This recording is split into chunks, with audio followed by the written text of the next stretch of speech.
So now let's start. Okay.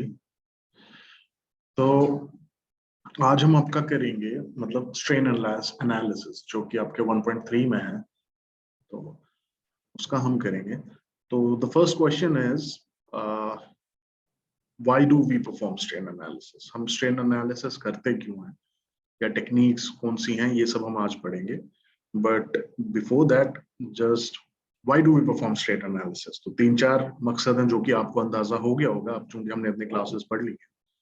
So strain analysis, it gives us an opportunity to explore the state of strain in a rock. ठीक है. और उसके अलावा कोई भी variations उस रॉक में हुई हैं, उस सैंपल में हुई हैं, उस आउटक्रॉप में हुई है, या इवन उस रीजन में हो रखी है, तो we can map out those variations by studying the strain or the state of strain actually in that region.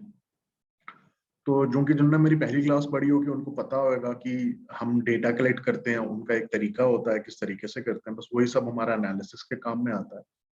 तो वही जो स्ट्रेन डेटा है वो बहुत इंपॉर्टेंट रहता है अगर हमने शेयर जोन्स को मैप करना है या अंडरस्टैंड करना है. ठीक है. अब शेयर जोन्स क्या होता है ना, ये ओरिजिनिक बेल्ट्स, मतलब कि जहाँ पे माउंटेन चेन्स हमारी बन रही होती है. ठीक है. वहां पे शेयर जोन्स मिलते हैं जहाँ पे इंटेंस मूवमेंट होगी या स्ट्रेस होगा या डिफॉर्मेशन होगी.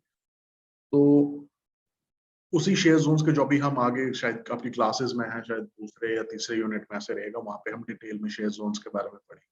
अगर आपने सिलेबस देखा होगा तो उसमें लिखा हुआ है, मेंशन किया हुआ. तो उन्हीं शेयर जोन्स के अगर हम स्ट्रेन मेजरमेंट करेंगे तो हमें ऑफसेट का एस्टिमेट मिलेगा. ऑफसेट हो गया मतलब कितना वहां से अपनी जगह से कोई चीज हट चुकी है, या खिसकना किसी चीज का, वो कितनी वहां से डिस्प्लेस हुई है, उस शेयर जोन में कितनी मूवमेंट हुई है वहां पे आउटक्रॉप की. वो सब इंफॉर्मेशन जो है हमारी स्ट्रेन मेजरमेंट से मिलती है. ठीक है. अब स्ट्रेन मेजरमेंट का आपको पता ही है, हम एलिप्सॉइड के बारे में बहुत बात करते हैं. तो जो एलिप्सॉइड का शेप है स्ट्रेन एलिप्सॉइड का, उससे हमें डिफॉर्मेशन की इंफॉर्मेशन पता चलती है. और उस स्ट्रेन एलिप्सॉइड की ओरिएंटेशन के साथ हमें रॉक स्ट्रक्चर जो है वो रिलेटेड रहते हैं. तो जैसी ओरिएंटेशन होगी उस टाइप के हमारे पास रॉक स्ट्रक्चर भी होंगे. और शेयर जोन सेटिंग में हमें डिफॉर्मेशन की टाइप के बारे में पता चलेगा. क्या ये सिंपल शेयर थी या नॉर्मल थी, या जैसे भी how the pattern of the deformation was, we can extract that kind of information. और उसके बाद अगर हम फोल्डेड रॉक्स की बात करें, मतलब फोल्डेड लेयर्स की, वहां पे वो कैसे, उनका मैकेनिज्म क्या है, फोल्ड फॉर्मेशन का मैकेनिज्म क्या है, उसको भी हम एस्टिमेट कर सकते हैं, उसके बारे में भी अंदाजा लगा सकते हैं बेस्ड अपॉन स्ट्रेन. ठीक है ना. तो अब यही स्ट्रेन का जो हम अंदाजा लगाते हैं, तो इसके लिए क्या होता है ना, स्ट्रेन मार्कर्स होते हैं रॉक्स के अंदर. तो इन्हीं को हम स्ट्रेन मार्कर्स कहते हैं, मतलब जो हमें अलाउ करते हैं मतलब स्ट्रेन को एनालाइज करने का, उनको स्ट्रेन मार्कर्स कहते हैं. या फिर अगर हमें कहीं सेडिमेंट्री रॉक्स में कोई होंगी तो हमें ओरिजिनल सेडिमेंट्री की थिकनेस भी, क्योंकि अगर सेडिमेंट जब डिपॉजिट होता है तो उसके बाद हो सकता है उसके ऊपर ओवरबर्डन आके उसकी प्रेशर उसमें हो जाए, उसकी लिथिफिकेशन हो जाए, उसकी कंपैक्शन हो जाए, तो उसकी बेड की थिकनेस में हो सकता है गिरावट आ जाए. बट स्ट्रेन एनालिसिस के तहत हम अगर कोई स्ट्रेन मार्कर उसमें आइडेंटिफाई करते हैं, सो वी कुड नो कि that this bed it was compacted along the process of time or along the time over the course of time. तो उसकी हम ओरिजिनल थिकनेस अगर जानना चाहें तो वो भी अंदाजा लगा सकते हैं या पता कर सकते हैं. ठीक है. फिर अब एनालिसिस होता कैसे है, बस वैसे ही जैसे हमने स्ट्रेन 1 डायमेंशन में पढ़ा, देन सेकंड डायमेंशन में, देन 3D में पढ़ा. तो आपका जो है इसमें 1D और 2D का ज्यादा फोकस रहता है. अब 1 डायमेंशनल स्ट्रेन एनालिसिस आपको पता ही होगा, जैसे हमने 1D स्ट्रेन में पढ़ा था इलॉन्गेशन और शॉर्ट में. बस वही 1 डायमेंशनल स्ट्रेन एनालिसिस में हमारा क्या कंसर्न रहता है, वही changes in length.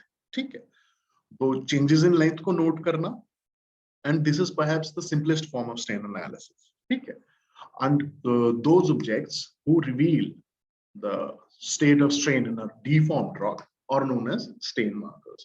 Strain markers कुछ भी हो सकते हैं. Objects, यहाँ पे आप ये ध्यान रखेंगे, objects कहा गया. So an object can be a fossil, it can be a mineral grain, it can be a rock grain or anything else. वो भी हम पता कर सकते हैं. अब अगर वन डायमेंशन के लिहाज से अगर हम बात करें तो इसमें स्ट्रेन मार्कर्स जो है वो हमारे, अगर आप बुडिनाज डाइक्स, बुडिनाज आप पढ़ेंगे, बुडिनाज एक स्ट्रक्चर होता है, मतलब जो रॉक की डिफरेंट मैकेनिकल डाइवर्सिटी होता है उसके कारण बनता है। डक्टाइल रॉक्स के अंदर ब्रिटल रॉक्स अगर हो तो वो बुडिनाज के मतलब छोटे छोटे पीसेस बनते हैं। होपफुली आप पढ़ोगे तो, यानी तो गूगल कर लेना बुडिनाज क्या होता है, आप समझ जाओ। तो बुडिनाज डाइक्स होगी या लेयर्स होगी या लीनियर फॉसिल्स हो गए, जैसे बेलिमनाइट एक फॉसिल होता है या ग्रेप्टोलाइट होते हैं, तो उनकी उनमें इलोंगेशन या शॉर्टनिंग अगर हुई होगी तो वो चीज हमें जो है 1D स्ट्रेन एनालिसिस के बारे में बताती है। तो दूसरी एग्जांपल्स वन डायमेंशन की स्ट्रेन एनालिसिस, या तो लेयर की शॉर्टनिंग होगी बाय फोल्डिंग, ठीक है, और ए फॉल्टेड रेफरेंस होराइजन, या तो फॉल्टेड होगा। रेफरेंस होराइजन बोले तो जैसे जिनको भी याद होगा, मैंने क्रॉस सेक्शन दिखाई थी, रेड लाइन थी एक बेसिन में जहां पे न्यूमरस फॉल्टिंग हो रखी है, तो उससे क्या होता है थोड़ी सी इलोंगेशन आ जाती है, राइट। तो वही फॉल्टेड रेफरेंस पे उसको होराइजन कहते हैं। तो वही कह रहा है कि horizon it can be stretched, अगर नॉर्मल फॉल्ट्स होंगे तो थोड़ी सी स्ट्रेचिंग आएगी, अगर रिवर्स फॉल्ट होंगे तो थोड़ी सी शॉर्टनिंग आएगी। सो जो ओवरऑल स्ट्रेन जो बनेगा उसे फॉल्ट स्ट्रेन या ब्रिटल स्ट्रेन कहते हैं, ठीक है। ब्रिटल से याद आया, बाय द वे आपको रॉक के मटेरियल्स को जैसे हम आइडेंटिफाई करते हैं ना, ब्रिटल एंड डक्टाइल, ये आपके लिए खुद का काम है, ये आप खुद पढ़ेंगे कौन सा मटेरियल ब्रिटल होता है, कौन सा डक्टाइल होता है, Hooke's and elasticity and all, ये आप लोग खुद करेंगे। This is exercise for you. और उसके अलावा Young's modulus, Poisson's ratio, compressibility, this is for do yourself, you know, मतलब आपके लिए ये होमवर्क है एक किस्म का, ये सब चीजें आप खुद पढ़ेंगे। तो नेक्स्ट स्लाइड के बारे में बात करते हैं। Now we have strain in 2 dimensions, okay.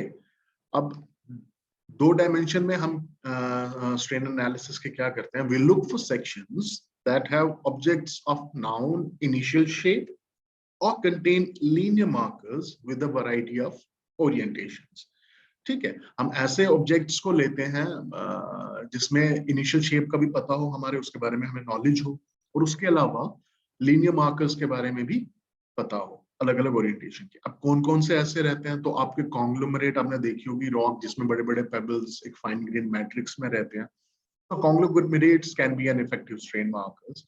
And further breccia, वो भी हो सकते हैं। Oolites, oolites they are again a component of limestones. जब आप लाइमस्टोन के बारे में नॉन क्लास्टिक सेडिमेंटोलॉजी पढ़ेंगे तो उसमें आपको ऊलाइट्स का जिक्र मिलेगा। Then corals, vesicles, pillow basalts, columnar basalts and orogenies. मतलब gneiss it's a metamorphic rock, तो उसके मिनरल ग्रेन्स का अगर हम ग्रैनुलर लेवल पे भी देखेंगे तो वहां पे भी हमें डिफॉर्मेशन की कुछ इंडिकेटर्स मिलते हैं, ठीक है। तो ये सब चीजें हमारी स्ट्रेन मार्कर्स रहती हैं। अब स्ट्रेन का डेटा जो है 3 सेक्शन से लेते हैं, उसको कंबाइन करते हैं सेक्शनल डेटा के साथ, ताकि हमारे पास एक 3 डायमेंशनल स्ट्रेन एलिप्सॉइड बन जाए।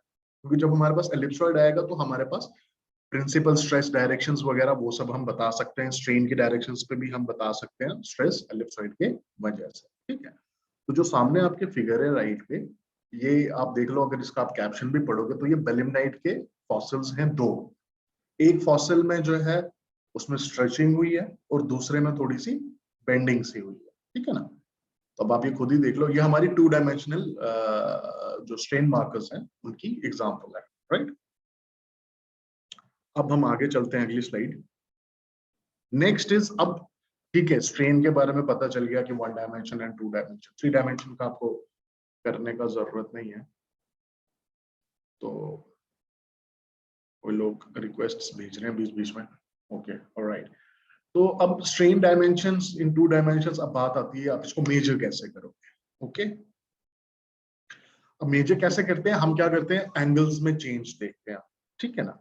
अब कैसे देखते हैं वो, strain can be found if we know the original angle between set of lines। कोई भी ऑब्जेक्ट हो, से फॉर एग्जांपल फॉसिल ले लो आप, अगर आप बायोलॉजी के स्टूडेंट हो तो आपको ये पता होगा, सिमेट्री नाम की कोई चीज होती है, मतलब हर एक ऑर्गेनिज्म जो बना है ना वो सिमेट्रिकल बना है इस पृथ्वी के ऊपर।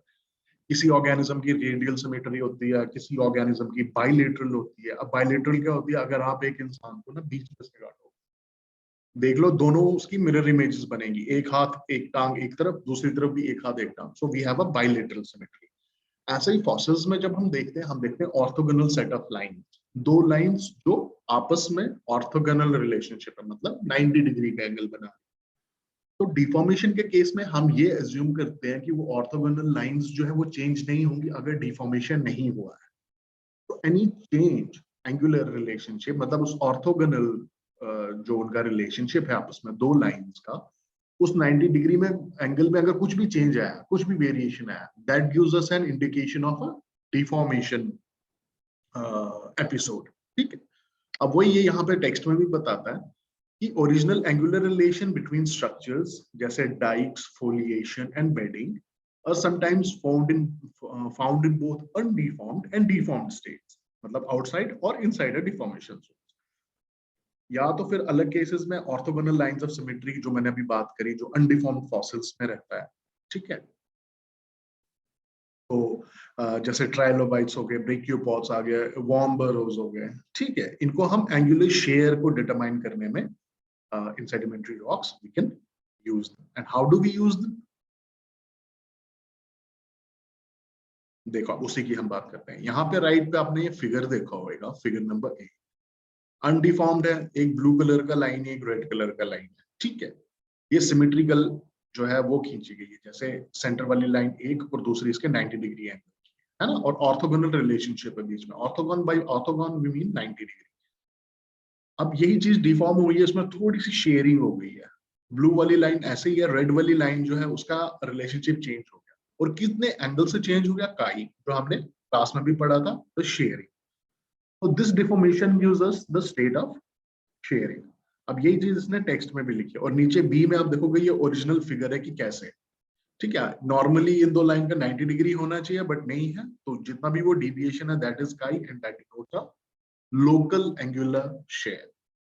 तो मुख्तसर सी बात यह है कि हमें सिर्फ ये इंफॉर्मेशन चाहिए कि एंगल में कितना चेंज है, बट हाँ ये हम एज्यूम कर रहे हैं कि कोई कंट्रास्टिंग मैकेनिकल प्रॉपर्टीज नहीं है ऑब्जेक्ट्स में। ठीक है, आपस में कोई कंट्रास्टिंग मैकेनिकल प्रॉपर्टी नहीं, तो फिर क्या कहते हैं, इतनी सिंपल सिचुएशन होगी नहीं, but we are assuming since they don't have any contrasting mechanical properties. तो ऐसे ही ऑर्थोगोनल लाइंस ऑफ सिमेट्री जो है, जो अनडिफॉर्म्ड फॉसिल्स हैं, उसमें हम एंगुलर शेयर बता सकते हैं। अब वो ये कह रहा है if the angle was 90 degree, आप पढ़ लेना, मैं पीपीटीज भी दे दूंगा अगर जिसको चाहिए होंगी। ठीक है, तो अब यही वेरियसली ओरिएंटेड लाइंस को, इसमें बाद में हमें स्ट्रेन एलिप्स या एलिप्सॉइड जो भी बनाना है, उसके लिए अब हमें एक मेथड चाहिए इसको कैलकुलेट करना। ठीक है, so now there are two basically methods जो मतलब इसी प्रिंसिपल पे हैं कि ऑर्थोगोनल लाइंस ऑफ सिमेट्री में एंगुलर चेंजेस कितना आता है, क्या आता है। तो उसके दो मेथड्स हैं इन टोटल, बट जो आपके सिलेबस में है वो वेलमैन मेथड दे रखा है। ठीक है, अब वेलमैन मेथड आप देखोगे साथ में फिगर है, सिंपल है, इजी है, कोई मुश्किल नहीं है। ये मेथड काफी पुराना है, और इसमें भी दो स्ट्रेन डायमेंशंस जो हैं वो बनाए जाते हैं, उसी को फाइंड करना है। और उसके अलावा ऑर्थोगोनल लाइंस ऑफ सिमेट्री के ऊपर ये बेस्ड है। यहाँ पे आप देख रहे हो ये आपके कुछ फॉसिल्स हैं, राइट, जो कि वेज शेप्ड है, 1 2 3 4 5 6 7। ठीक है, इन फॉसिल्स में क्या है, दो लाइंस हैं, एक सिमेट्री लाइन है, एक हिंज लाइन है। ये बाइवल्व्स के फॉसिल है। ठीक है, तो अब इसी का हमने क्या करना, सबसे पहले एक रेफरेंस लाइन ड्रॉ करते हैं जिसको हम नाम देते हैं ए और बी। ठीक है, अब इसी रेफरेंस लाइन के हमने दो एंड पॉइंट जो है वो फिक्स किए, ए और बी। अब ए और बी पे क्या करना है, हमें यहाँ पे ए से और बी से ऐसे लाइन ड्रा करनी है जो पैरेलल है आपके हिंज लाइन के और सिमेट्री लाइन के। वो करते करते हमारे पास जो है एक, ये जो आपका बी वाला है, ये वाली फिगर आती है। ठीक है, अब हमारे पास अगर अनडिफॉर्म्ड स्टेट होगी तो हमारा एक परफेक्टली स्क्वायर बनेगा अगर हम उन लाइंस को जोड़ेंगे। अगर वो डिफॉर्म्ड है then we will get a parallelogram. ठीक है, अब फॉसिल नंबर 6 के बारे में अगर हम बात करते हैं, फॉसिल नंबर 6 का आप देखो, इसको हमने जोड़ा है दोनों तरफ ए और बी में, तो हमारा एक रिजल्टेंट जो पिंक कलर की लाइन आ रही है वो एक पैरेललोग्राम बन रहा है। तो ऐसे ऐसे कैसे करना है कि हमने जितने भी आपको फॉसिल्स मिले हैं उस रॉक के अंदर वहां पे, उन सब का ऐसा ऐसा डेटा लेके प्लॉट करते जाना लाइन।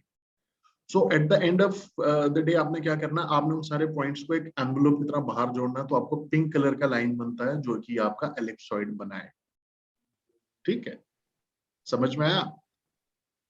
बस यही है। अगर डिफॉर्म्ड है then you will get a parallelogram. If there is no deformation then you will get a rectangle, सीधा सीधा आपका रेक्टेंगल बनेगा ए और पॉइंट के बीच में। बट यहाँ पे इस पर्टिकुलर केस में डिफॉर्मेशन हुई है, बट होमोजेनियस सिंपल शेयर की हुई है, इसीलिए गैमा हमारा 1 निकला है।